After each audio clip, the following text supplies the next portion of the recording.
নেপালের বর্তমান জেনজি সরকারের ভালো দিক তো ইন্টারনেটে সবাই দেখাচ্ছে, কিন্তু খারাপ দিক বা এর ভেতরকার ডার্ক রিয়েলিটি নিয়ে কেউ কথাই বলছে না। রিসেন্টলি নেপালের হোম মিনিস্টার রিজাইন করেছে in just 1 month of being elected as a home minister, 1 মাসের মধ্যেই।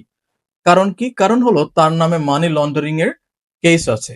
এবং সে বলছে, আমি যেহেতু নিজে আইন রক্ষণাবেক্ষণ করছি, মানুষের যেন এটা মনে না হয় যে আমি নিজেকে সেভ করব, আমি আইনকে নড়চড় করব, যেন কেসটা ফেয়ার এবং আনবায়াসড হয়, সেজন্য আমি নিজেই রিজাইন করছি।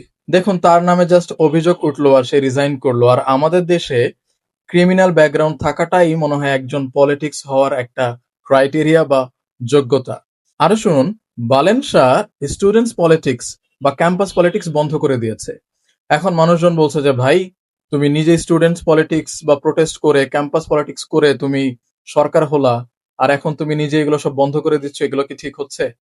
অ্যান্ড পয়েন্ট নাম্বার 3, নেপাল এখন সাধারণ মানুষকে নেপাল আর ইন্ডিয়ার বর্ডারে আটকাচ্ছে, জিনিসপত্র ফেলে দিচ্ছে। কারণ কি? কারণ হলো নেপালের মানুষ বর্ডার ক্রস করে ইন্ডিয়াতে গিয়ে টুকটাক জিনিস এবং রেগুলার ব্যবহার করে এমন জিনিস, চাল ডাল এটা সেটা কিনে নিয়ে আসতো, কারণ ইন্ডিয়াতে পণ্যের দাম কিছুটা কম। এবার নেপাল সরকার বলছে, যদি 67 টাকার উপরে, মানে নেপালের 100 টাকার উপরে আপনাকে কোনো জিনিস কিনতে হয়, তাহলে তার উপরে কাস্টম ডিউটি দিতে হবে। এর কারণ কি? নেপালের ওই বর্ডারের এখানে লোকাল কিছু বিজনেস আছে।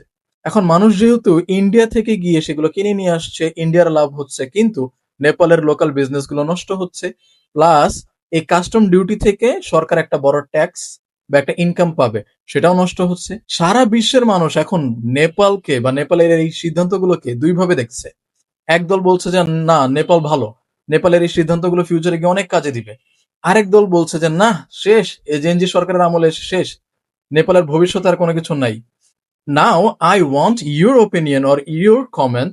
What do you think about Nepal? Is Nepal doing right or wrong?